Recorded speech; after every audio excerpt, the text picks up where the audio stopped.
is one of my favorite times of the week, 8 o'clock on a Sunday. You know what that means. It's time to engage with you on matters that affect you, your community, your family. Tonight, let's talk about sex workers. Why? Because it's topical.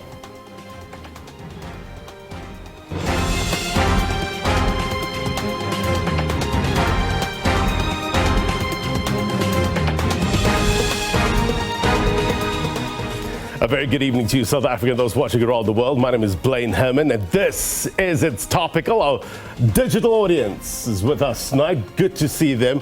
As always, a pleasure having them on the program. We're going to get their burning questions and comments for our guests in a short while, so stand by for that. Advisory. Our topic today is of an adult nature. It might not be appropriate for children, but like most things in life, you decide. Speaking about decisions, exchanging money for sex.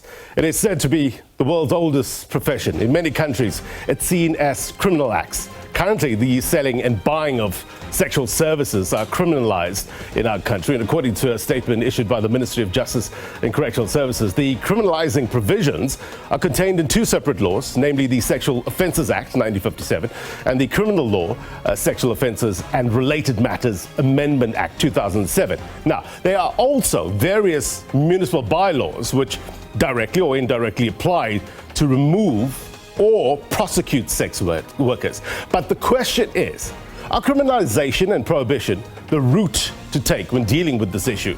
Should we relook at laws that prohibit the solicitation of sex?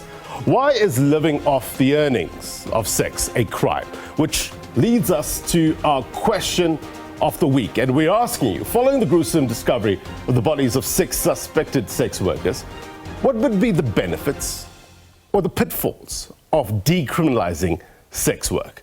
Walk with me while we prepare to give you more context, more perspective. What are the various policy options here in South Africa? How heavy is the burden of stigma for sex workers? We are going to discuss all of that right here tonight. But first, let me give you an overview of tonight's discussion. And for that, we turn to the magic wall. Now, this is a world map in terms of where sex work is legal, illegal, and limitedly legality. So, as you can see, in South Africa, it's illegal in South Africa. The United States, this is Canada, legal. Australia, legal as well. I want to give you maybe a closer look in terms of what we're talking about here. Now, we picked, reportedly, there are an estimated 42 million sex workers around the world, and we're looking at 10 countries and their statuses. It's coming up now. So countries such as South Africa, the Bahamas, China, UAE, Uganda, Philippines, Jamaica, Egypt, Iran, Iraq, it is illegal. Bangladesh, Brazil, Chile, Cuba, Denmark, Germany, Greece, India, Israel, Italy. It's legal there. And these are some of the countries where it is limitedly legal. Australia, United Kingdom, United States, etc. Now, when we talk about United States, limited, according to an article in the worldpopulationreview.com, prostitution is illegal everywhere in the US except for 10 counties in Nevada. So it gives you a sense of what we're talking about with the various options in terms of legality. Let's look at the number of sex workers in South Africa. And we're told it's between 131,000 and 182,000. Now, I want to break this down further for you. And when you look at the different provinces here in South Africa, for instance, you'll see Gauteng, it leads with over 29,000 sex workers. The Northern Cape, on the other hand, it's on the other end of the scale with just under 5,000 sex workers. Now, in terms of the places where such trade happens, and this actually was quite interesting for me when I first read it. Online, over 47%, agencies, 23%, and the street, just over 5%. Others are 24.5%. Now, let's talk about the challenges that sex workers face. There are many, right?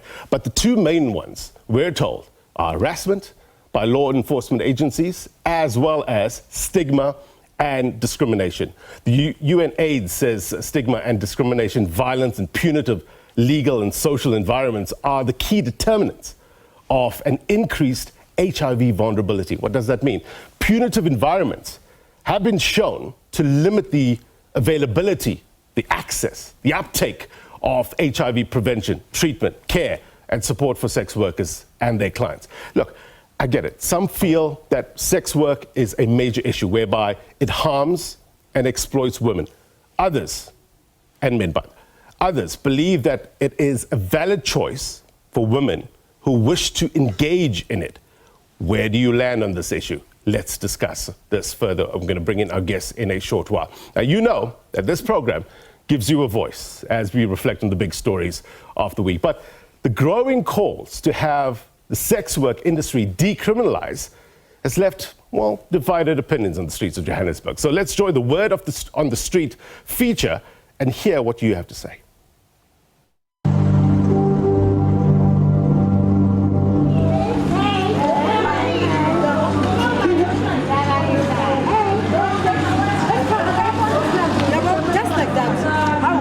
Abantwana bethu most of the times like ejozi la uzozala ejozi la sothenga nje into singekho right yabona. So by the end of the day maybe umuntu uzoba nomkhuhlane and akazi ukuthi uthole umkhuhlane wakhona. So it's one of a challenge le sifesayo njengabazali, i-challenge le enkulu kakhulu. Like for me I think should not be legalized. Unfortunately, there's such a high level of poverty in this country that people have to do whatever it is they have to do to get by, to whether it's feeding your granny or feeding your children. And it's so sad. It's devastating. It's devastating that has to be the answer for so many women in this country, because there's no other support. If you look at what's happening now in South Africa, especially when it comes to gender-based violence, is there not a question that could be asked or answered by decriminalising sex work and giving protection and giving a standardized way of approaching sex work? I agree completely that sex work should be decriminalised because with the gender-based violence in our country, all females need to be safe. I don't think it is a good idea because remember, sinabantwana abancane, sine future, kunabantwana abancane abasahamba isikolo, kunabantwana abancane abasafuna ukuqeda baye university. So I don't think ukuthi lonto leyo izokwenza good example in South Africa. I think it should, because some people are making a living out of it, and then I believe that everyone has a right to do whatever thing that they feel it's nice for them. So I think it should be legalized. Mainly for the fact that people are doing a living out of it, and some are actually enjoying their job. You do as you feel with your body. I mean, no one's going to judge you for that. If it has an illegal purpose in terms of putting someone else's reputation or someone else's body at harm, then of course, that shouldn't be allowed. But if you want to do something to yourself that's, for your benefit, that's fine. Kusho lezi ngane esizele thina zizothi mayikhula zona ayikho enye into mhlambe ezoyicabanga ngizobona kumsebenzi olulu ukuthi zihambe zodayisa ngomzimba. Angikuboni kuyinto right ngoba sisakhulisa izingane. At the end of the day, it is a dangerous profession, but if you feel that is what your choice of life is, you should be able to do it in a safe environment and not be judged for what you do. Maybe it will allow the police to focus on real criminal activities, the murderers, the robbers, the hijackers, I think these people are a soft target at the end of the day. Laba abantu ababe nendawo yabo mfowethu. Bebe nendawo yabo wazala ukuthi ubhuti omdala mayefuna ukuyothenga isishebo aye kuleyo ndawo ayothenga ayihambele. Ngoba manje kusuke bayibhandela nabo. So engisho ukuthi ababe nendawo yabo mfowethu. Abadayisela khona hayi noma ikuphi. Ngiyabonga kabe.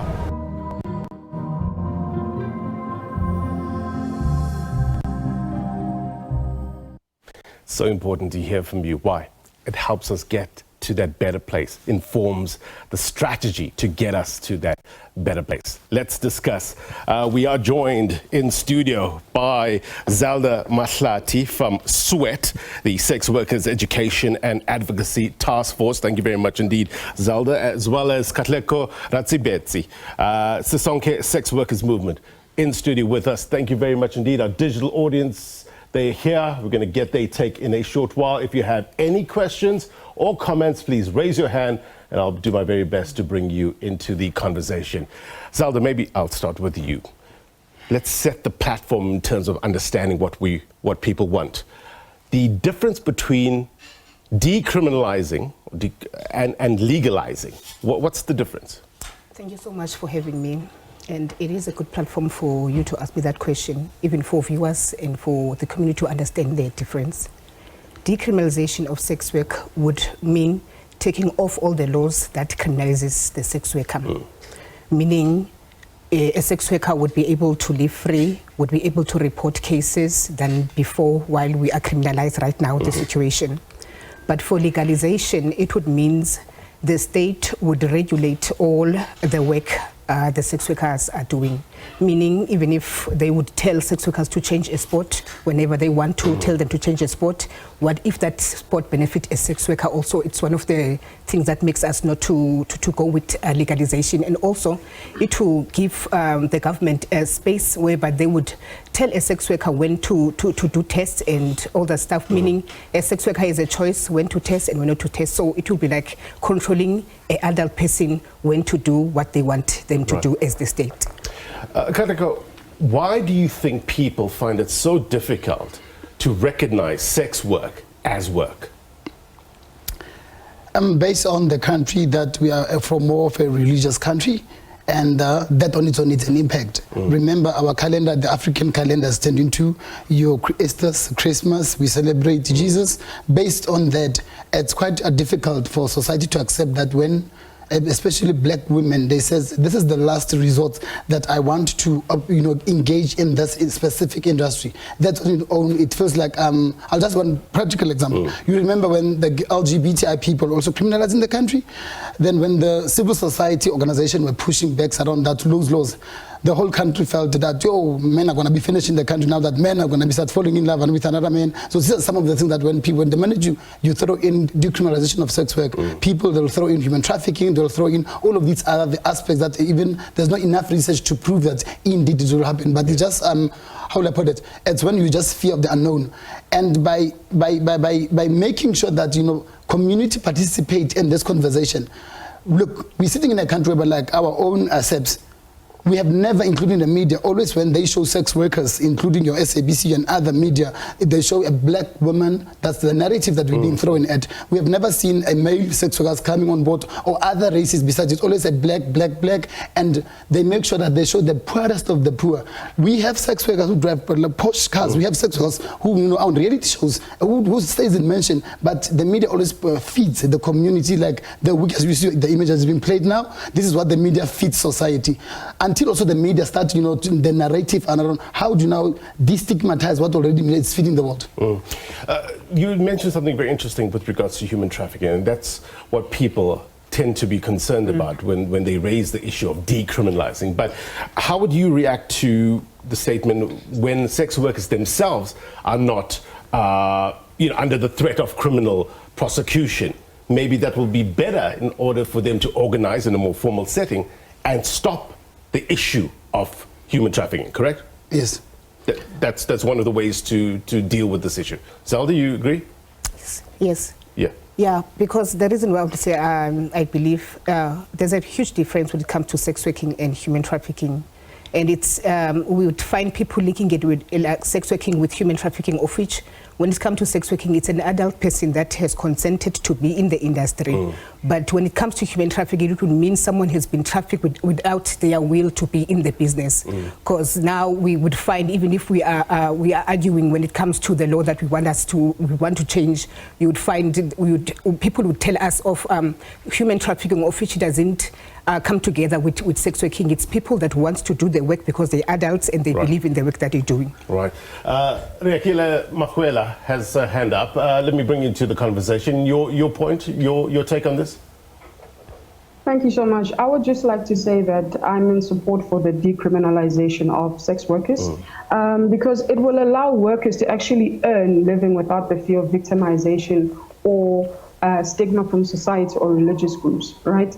Sex work has increased, whether we like to admit to it or not. We see it happening online. We see our young sisters giving into prostitution in what we call modern day prostitution, right? Where people actually give sex in exchange for certain things such as hair and all that kind of a thing. So whether you and I are morally supportive of the act or not, it needs to take place because it's everyone's right and their choice how they want to use their bodies to earn a living. And also it will do great justice to the system at large, because if you look at, if it's decriminalized, then violence will be less on sex workers, and that means that the state will then save money on legalities and will save money on hospital cases of sexual assault, so on and so forth. Right. Tabang, jump in. Thank you. Good evening, everyone. So my take is that, you know, the Constitution in Section 12, subsection 2, paragraph B, says out that everyone has a right to freedom and security of the person, and that extends to bodily autonomy.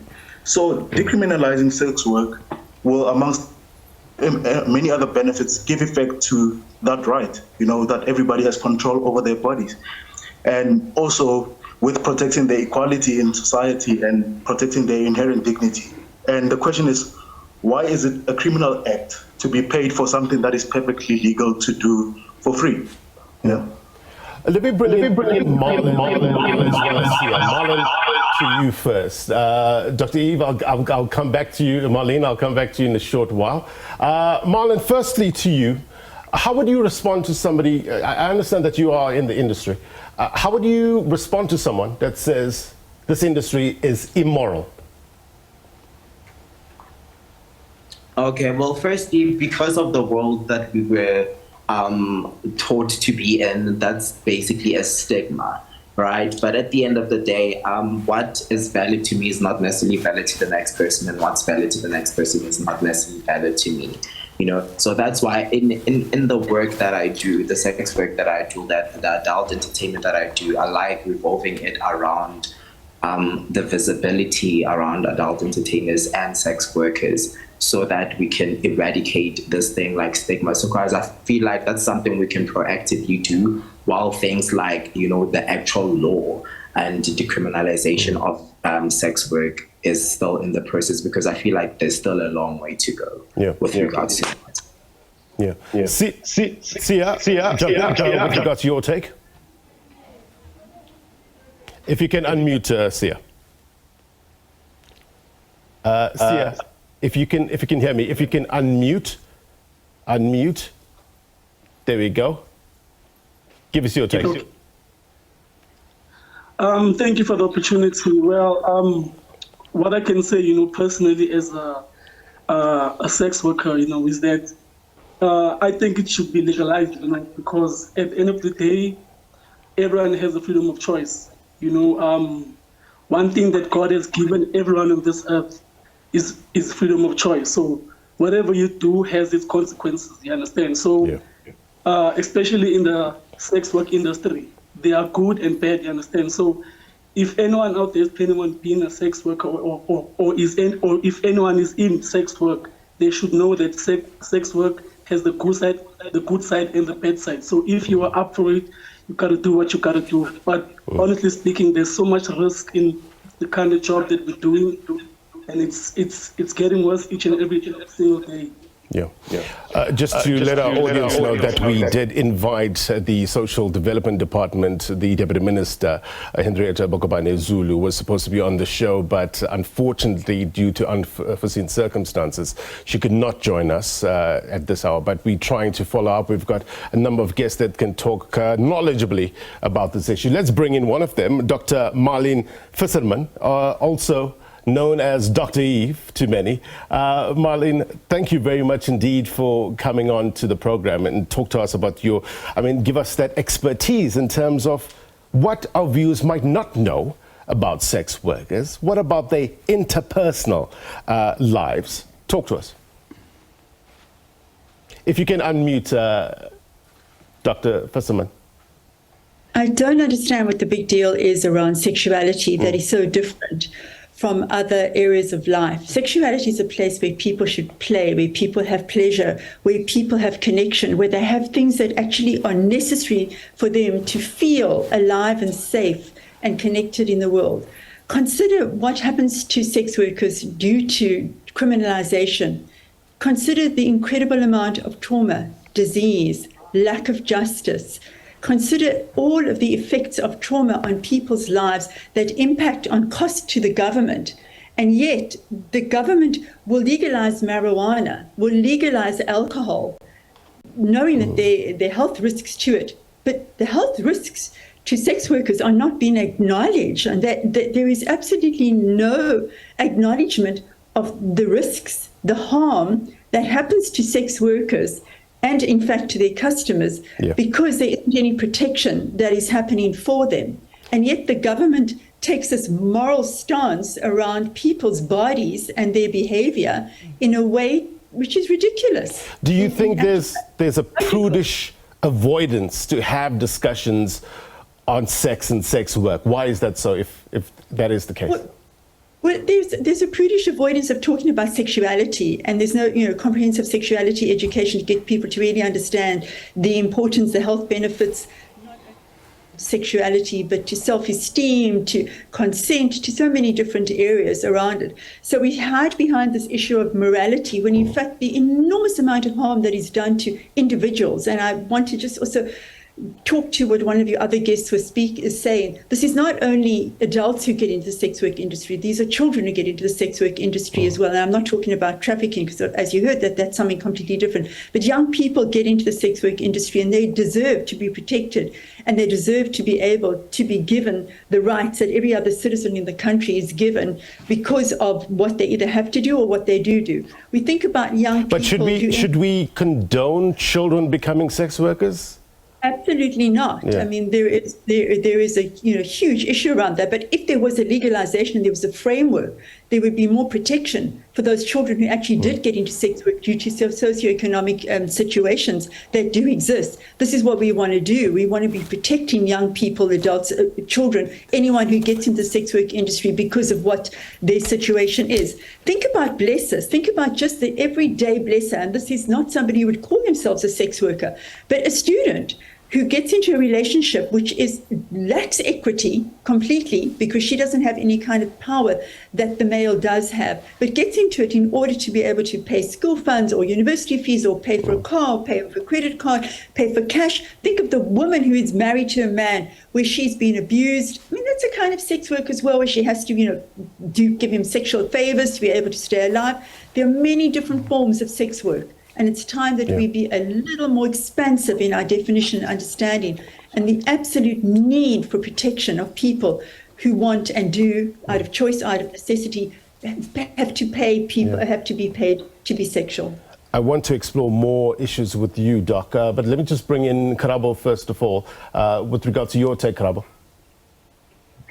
Okay, so I just want to, thank you so much for having me. I want to really expand on what Doc has said in terms of the concept of sex work and how we really do need to expand on that. I think the narratives around it it purely relates to sexual intercourse, whereas, things like OnlyFans is sex work, things like, sexual surrogacy, phone operator, like there's a variety of what sex work is, and we need not kind of be hypocritical about what we support in terms of what is acceptable as sex work and what is not, because it is being consumed and it is being supported. So we need to just make sure that it is regulated for the purposes of it being safe for those that participate within it. But equally, I think that we need to also move away from possibly viewing sex work as a career of last resort, because there are people who are actually doing this openly and they want to do it. It's no longer just attached to I'm doing it because of economic reasons, there's been a shift now, and people are actually saying, I want to do sex work, not because I just need to put food on the table. It's no longer just circumstantial. It is advancing. It is becoming a career of choice, and one that needs to actually be regulated.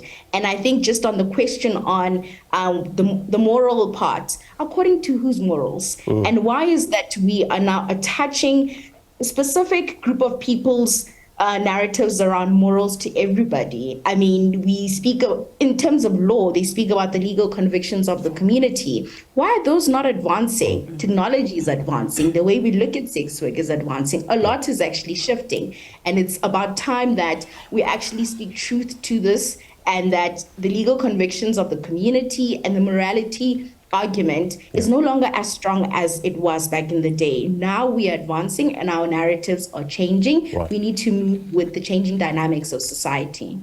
Crowned Nubian, then we'll take Marlene, and then we'll get back to Dr. Wasserman. Crowned, that's a nice name.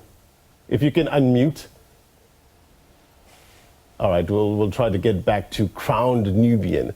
It's like saying it in a short while. Marlene, you had your hand up. Yes, I basically just wanted to add on what she was saying. She has raised very valid points, and like I resonate with most of the points that she has raised, because even when I started like in adult entertainment, I started as a writer. Like I was writing a lot narratives that like were coupled with a lot of sex scenes. And quite frankly, like, yes, like she has a point that like not all sex workers like resort to it like as a financial like desperation, whereby like it's like fast money or anything. No, like I sat down as a writer, I was like, okay, cool, how can I monetize on like this work? Because once I put it online, it became great. And then I was like, okay, cool, I'm actually, because I'm also an actor out of like an entertainer, I'm gonna basically bring this into visuals and allow people to like buy the content, and that is sex work. And because I also have the privilege of things like being educated, I have a degree and I'm like educated, that's why I like to be on platforms whereby I can raise awareness that like not all sex workers resort to that as like a last desperation. But then again, at the same time, like because I have the privilege to show all of that, and I have access to things like healthcare and whatever, the work that I do like also goes back into like being able to like tell the other sex worker that like you're way more than what the world is telling you that you are. And they're like, with the work that we put in, we can get to a point whereby like things like justice and like access to health work for all sex workers, the average sex worker that's not educated or that doesn't have the privileges of another sex worker that chooses to do it, like myself, you know. So I really resonate with that. Thanks. Dr. Wasserman, is that some of the myths that needs to be dispelled in terms of all sex work is forced and it's as a result of being coerced in it? If you can unmute, Doc. Why do I keep forgetting? Let's not put it into all sex work. You know what I'd like to actually focus on? I'd like to focus on the customer, the person who is, and this is mainly the man who is buying the services. And if you talk to the customer of whoever is buying the service, it is really an interesting experience to learn what their purpose is, which in other words gives the work to sex workers, because without the customer there isn't a sex worker, right? So I work with the customers, mostly men who are using the services. Unfortunately, there aren't enough services for women, but mostly I work with men who do use the services of sex workers. It could be sex workers in a house or on the street, but mostly I work with men who are using webcams and men who are using pornography or on sites for sex workers, engaging with them. And the reason why they're doing that is because they see connection.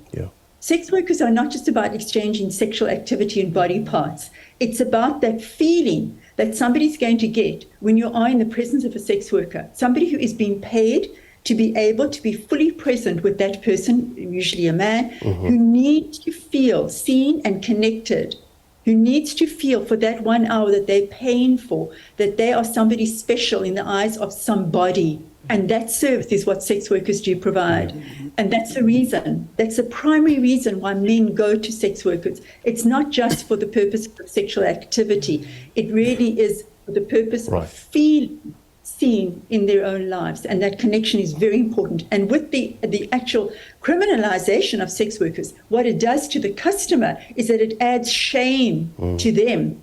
It adds a feeling of shamefulness to their lives. And because of that, we have an extension of trauma into their lives as well. So it has far-reaching implications, the criminalization of sex workers. And what, a stat that jumped out at me in terms of where, it's traded is a lot of it is online, over 47%. To me, I thought it was the other way around in terms of that. But the risks in terms of online as compared to on the street and social media, what sort of risks are there? Asking me the risks, I think you should speak to the sex workers, what risks and experience they have, from police all the way down to them. So I certainly cannot be the person to speak on them. Let's bring you in, Katlego. Talk to us about the risks in terms of online, in terms of the streets.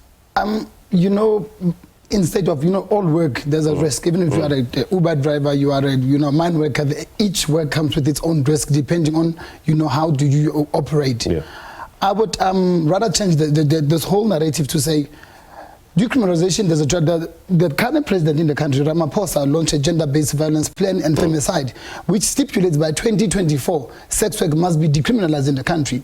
But now, as the country, the biggest threat, the risk that we are facing now, if Ramaphosa doesn't come out in the December conference as the chairperson of the ANC, meaning chances by 2024 sex work won't be decriminalised. And remember, we are sitting in the National Strategic Plan that has 8 years ever since he made the call to look into ways, meaning clearly there's no political push when it comes to our leaders in this country. And we're still saying it that even if when you challenge justice, they will bring the same report. It's almost 10 years old report that doesn't even holds no watertight case. And seriously, if you sit with the Deputy Minister of Justice, John Jeffrey, you ask him, John Jeffrey, what political will do you push to make sure that the women are being protected in this country, transgender people are being protected, and men that are into sex work?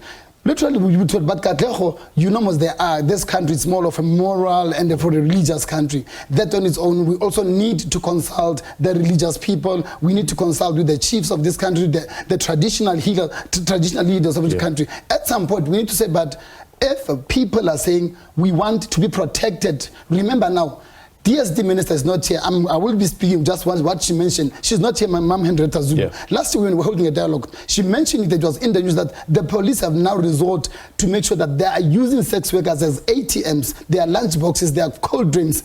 They're also getting free sex. This is a narrative we should say, but if the policemen in uniform systematically abuse the sex workers and we are sitting in a country where there's not enough political from our leaders. Zelda, is there an aggressive policing of sex workers? Is that your understanding? Yes, it is. Because I believe if we can just loosen the laws when it comes to sex working, things will be better. Because mostly we sex workers live with challenges, and these challenges are very serious. Because if you don't note them, like even today now, we're having a state where sex workers are being killed every day. It's like it's a joke, and where people treat sex workers like anyhow they want to treat them, or in a moral way, where they will speak of moral ways or even culture. But if we can decriminalize sex work, meaning everyone would start starting to accept sex workers, to respect sex workers, because it is a adult consenting industry where one wants to do what they want to do with their own body. Because I believe if we would start policing sex workers when it comes to their bodies, like they don't have freedom of choice or trade or even for security. Because even this criminalization that we're living under, it polices sex worker to live under the ground. Let's just give decriminalization for sex workers to be on the ground, like to be visible, and even for them to be able to show how they feel. We can see that there are challenges that we are living in every day, but things will start to get better if we start to get the decriminalization. But now, the fact that it's going to take us for the following year, for March 2024, it is a bit like, it's a long way. Because I don't know whether we should wait for more sex workers to die for us to receive decriminalization in this world, or what is happening with South Africa. And then what happens in the interim, if it is eventually decriminalized? What happens to those who have been arrested for this type of crime at the moment? We'll touch base on that issue. We asked you to give us a call, 011-714-0680. You have. We understand I have Charles from Limpopo on the line. Charles, a very good evening to you. What's on your mind? Hello, I'm Dorothy Daisy. Commenting on the issue of prostitution. The issue of prostitution is a problem global, and there is no greater merit in prostitution since there is not a risk involved in such a type of activity. However, the government is investing millions of money in order to eradicate disease because they are prostituting. Prostitutes are at risk. Most of them they take many dangers such as stimulating, adoption, and even this. And government should find a better system to bail out all women who are in such type of business so that they can be back. That is my own analysis.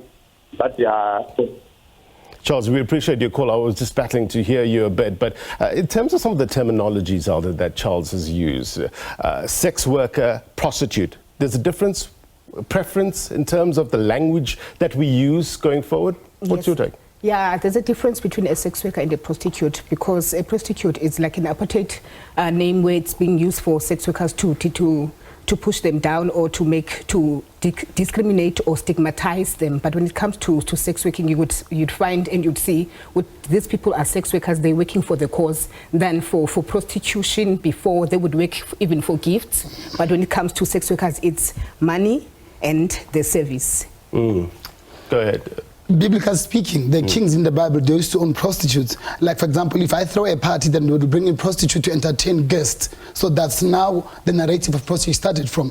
But when you're speaking about adults who are saying, I offer this particular service of entertainment that is sexual, you no longer being declared a prostitute. Right. Let's bring in Javu Baloy.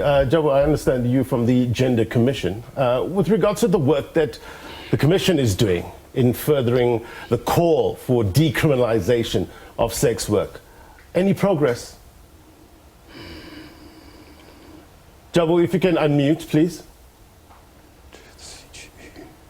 There you go. Thank you very much, Blade, and thank you to my colleagues who are with you in the studios and the other people outside there. What we have done as a Commission for Gender Equality, we came with the position for decriminalisation of sex work in 2013-2014 after consulting sex workers themselves, Sisonke and SWEAT. However, there has been some confusion lately insofar as that issue is concerned. SWEAT can also attest to it, that within the institution there was a look at the policies and people assume we want to change a position without willy-nilly consulting people. And at times when you review a position, you look at it whether it's still relevant or not, or keep the status quo. We have also engaged with the Department of Justice and Constitutional Development, the minister, the Deputy Minister John Jeffries, to say, and presented to almost all political parties, to say this is a position that we believe it will be helpful to society, which is decriminalisation of sex work. The person from Sisonke has articulated it very perfectly, and my colleague from SWEAT has said it a mouthful, so I won't go to that. The issue is that now sex workers are suffering they're bearing the brand of the police who are using them as ATMs. And if we don't move with speed and a political will, like someone correctly said it, we might be losing a lot of sex workers to the criminal elements out there. Now they can't even seek health services, they can't unionize. Some of them, the money that they make are being taken by a third person. So we also as a commission are concerned that, their health, also some of them, their health are deteriorating. And also this moral health ground, meanwhile, we're not a religious state as South Africa. We have constitutional democracy, and when you look at the Bill of Rights and someone on the panel looking at Chapter 12 of the Constitution, those are some of the things that we must look at it. Because the problem, Blade, in South Africa, we are very good in policies, we are very good in talking, but when it comes to implementation, that's where the problem lies. And I just think this has to be done as earnestly as possible, that we decriminalize as a matter of agency for sex workers to come up in the open. Some of them were forced to be sex workers. Some is against their will, some were abused by myself and other people, and they end up going to the street and become sex workers. Some, might have done it out of their own volition, but we need to have a position as a country to say, do we decriminalize or do we legalize? And based on the evidence which we have as a commission, legalization is decriminalization is the way to go. Thank you. All right, Karabo, Tabang, and Crown Nubian in that order. Karabo, you first. Thank you. I just want to speak a little bit more on the rights and the Constitution and the law, particularly in relation to this being the Department of Justice that has more of the power. I think the one thing that keeps being missed is the rights protection aspect of it. When we look at the rights that are being impeded of sex workers, there's so many. So some of the consultations, stakeholder engagements, when we speak about religious leaders and traditional leaders, I think I question which part of their rights are even being impeded. Whereas when you look at the rights of sex workers, you're looking at their right to bodily integrity, you're looking at their freedom of choosing their profession, you're looking at a lot of rights that are actually being affected, and equally, basic services that they can't even access as a result of being discriminated because of their profession. But at the same time, I find that the 2024 timeline is not it's almost like another way of lagging this, because this has been going on for so long. I don't see why it has to go on for so long, whereas you can just amend these specific laws. You can simply introduce an entirely new bill that then repeals some of those parts in the Sexual Offences Act, or then you simply then review the Jordan's case, which then, cements a lot of the position around sex work being, illegal. So I think it's not really, the political will is really needed. And I feel like the longer we take, the more harm and violations are happening. And there needs to be a sense of urgency. Right. Political will needed. Tabang, your take? Yes, just to piggyback off what Karabo was saying, because also the problem comes with the basis on which sex work is criminalized. And it goes back to the moral high ground that the government, sets on. Because if we were to believe, it would be a mistake to believe that law should always reflect the morality that they speak about. Because once we do that, it will be a grave mistake, because we will not be looking at the advancing needs of society, because they change over time, and that's something we really need to look at. More protection should be granted to sex workers, because their rights are affected. They cannot get access to justice when they are abused on the streets, because they fear of being also implicated in a crime, so to speak. Human dignity, the achievement of equality, and the advancement of human rights and freedoms. That's in our Constitution. Why is this an issue? Crowned Nubian, if you can unmute. Let's try. There you go. All right, we seem to be having an issue with Crowned Nubian's connection. We'll try to reconnect with the nation. Crowned, are you there? Go ahead. Can you hear me? I don't know if you can hear me. We can, loud and clear. Go ahead. Okay. Thank you for having me. My name is Pretty Kitty, actually, and I'm a sex worker as well. I do OnlyFans, so I'm predominantly online, and I provide sexual services online in exchange for money. So just to touch base on everything that everybody in this panel has actually spoken about, given us very insightful. I feel like these type of discussions and these type of forums are so necessary, because this is how we're able to speak about these problems that are actually facing that particular group of people, demographic that we call sex workers. Because I myself, since I work online, I'm privileged enough to be, protected from the dangers, the physical dangers that would be, that someone maybe who's working on the streets face. So I'm able to understand that I have that level of privilege there, and women or sex workers, anybody that works physically on the streets, they are very it's very dangerous, and they become targets because understand we're in the middle of a gender-based violence pandemic.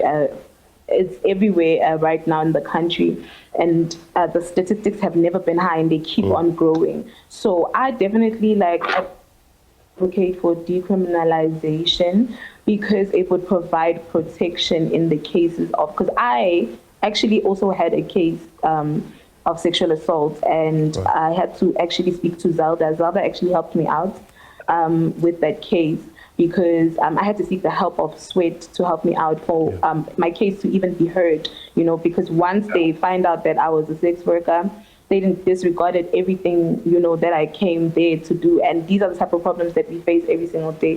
So I think actually definitely the matters really needs to be taken with urgency because I saw that it was trending.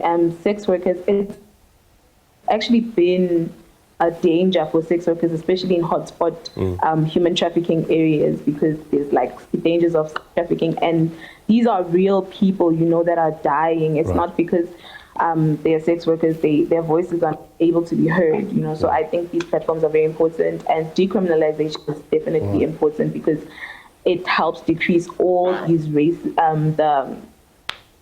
what sex workers are facing and everything. It increases the gender-based violence pandemic that we're having. It can never, there's nothing that's actually working, that's actually feasible, that's being done. And we need to actually actionalize, not really discuss, because I feel like we discuss a lot and we talk a lot about how we can do, what measures we can implement. But once we start implementing, I think that's when the real change will come up. Yeah. Thank you very much. Important insight. Dr. Wasserman, I'm going to come back to you in a short while. I just want to get this insert that explains it further in terms of what we're talking about. It remains a crime, to provide sexual services in South Africa. But lately, after the gruesome discovery of 6 bodies believed to be of sex workers in Johannesburg, demand to have this trade decriminalized are growing louder by the day. It's believed that this is the only way over 150,000 sex workers will be protected and their rights respected, as our co-producer Marlene reports. Under Johannesburg's cover of darkness emerges one of the oldest professions. Sex workers clocking in for the night shift, often sidelined, ridiculed and frowned upon. Their reason to be here remains the same. Umsebenzi ayikho, kumele ngisebenzele abantwana bami, ngikwazi ukubafundisa baqhubeke nesikolo nasekhaya kwazi ukuthi kudliwe. Isimo sasekhaya sikho right, iyasiza thina singasebenzi futhi nginabantwana manje indlela elula obonayo ukuthi uma uzala uyakhona ukuthi wenze imali. But life can only get worse. Unable to hide their misery for long, these sex workers are vulnerable to any crime imaginable.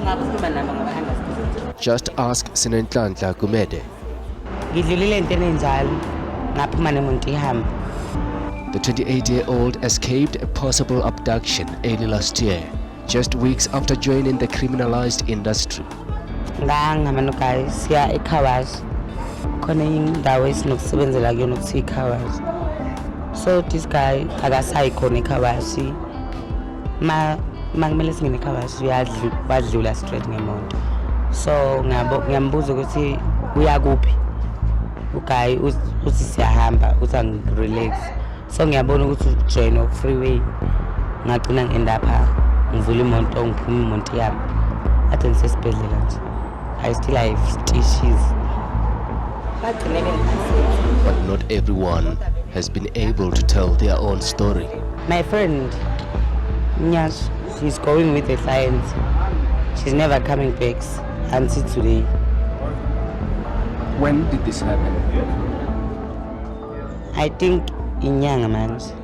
But it's not clear if she's among the 6 decomposing bodies discovered last week. Ever since the gruesome discovery, the approach has changed. customers cannot always be right.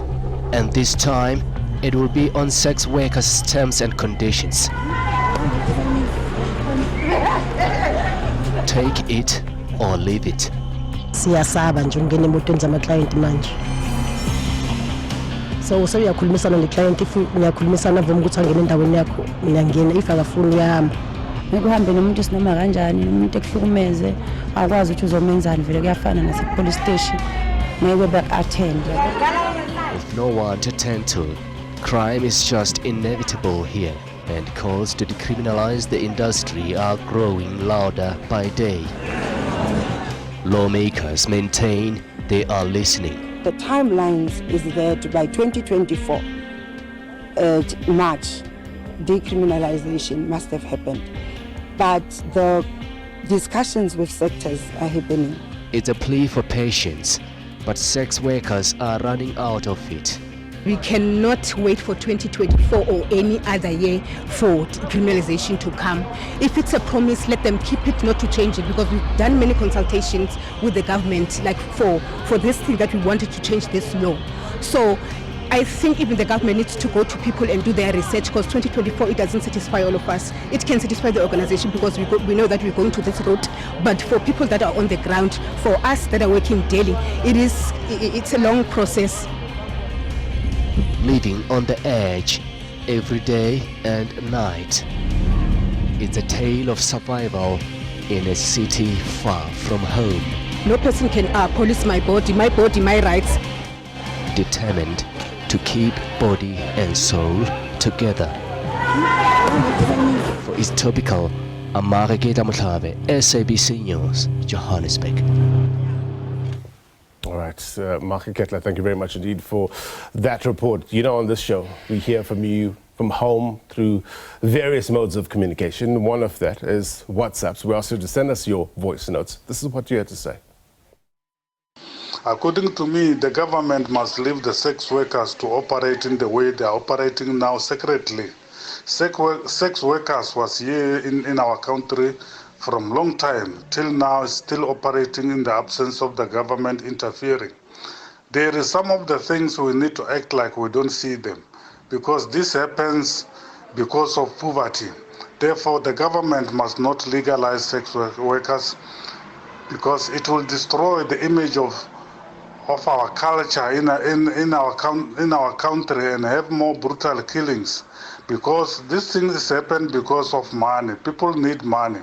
So we must not allow this happen in our country.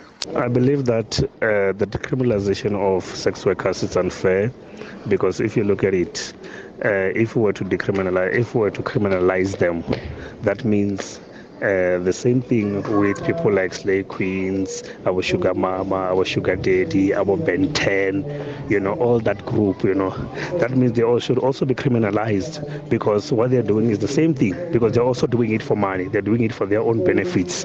So what is the difference between them and people who are sex workers? There is no difference, because they're all under the same category of making money at the end of the day. All right, we do appreciate your thoughts. Let's go back to our digital audience. Our guest is Dr. Wasserman. Doc, I understand that in terms of your work, some of the difficulties that sex workers face, stigma notwithstanding, also the issues of self-esteem, even suicide. Talk to us about the extent. Well, the highest incidence of HIV/AIDS in the country still remains with sex workers, and also we know that trans women sex workers are at the highest risk of HIV/AIDS and of suicide, depression, anxiety, and trauma. What I do want to pick up on is what Thabang spoke about, and maybe this will just be the final words that I do want to say. He spoke about morality, and I want to pick up on that just from my own professional point of view. When I think about the diagnostic and statistical manual, how the diagnosis of sexual dysfunctions have changed over the many years, one has to relate that to what's going on culturally, how we need to be changing the morality over time, and how our professional scientific communities have done that. So the DSM for example, used to have masturbation as an illness, used to have homosexuality as an illness, used to have transgenderism as an illness. They no longer exist anymore as an illness. I don't know if you can still hear me. Yes, we can. Go ahead. Right, we can hear you. Yeah. They no longer exist as an illness anymore. Next year, the International Classification of Diseases comes out, which is the digest, the global world, which classifies illnesses. And sexual dysfunction is no longer there because we know there's been such a cultural shift.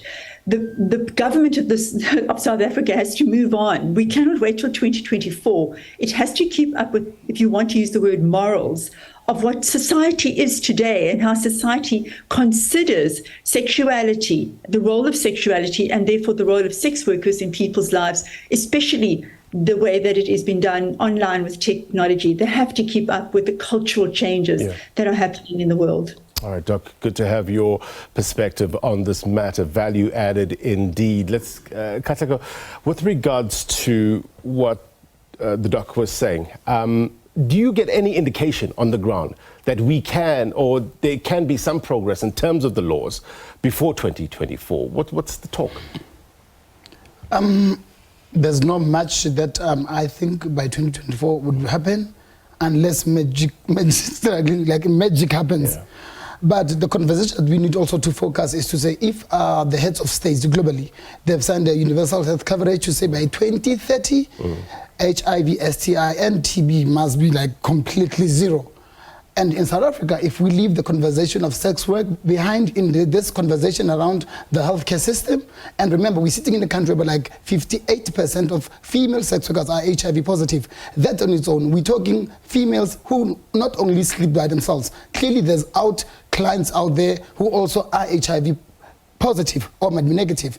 And the focus today, it's almost like we're speaking only about the selling of sex. And if we remember correctly, in 2002, when the law reform, the amendment was made, when the Moregi was brought into to say also them that buy sex are criminalized. So this is why we say we need a total decriminalization of sex work.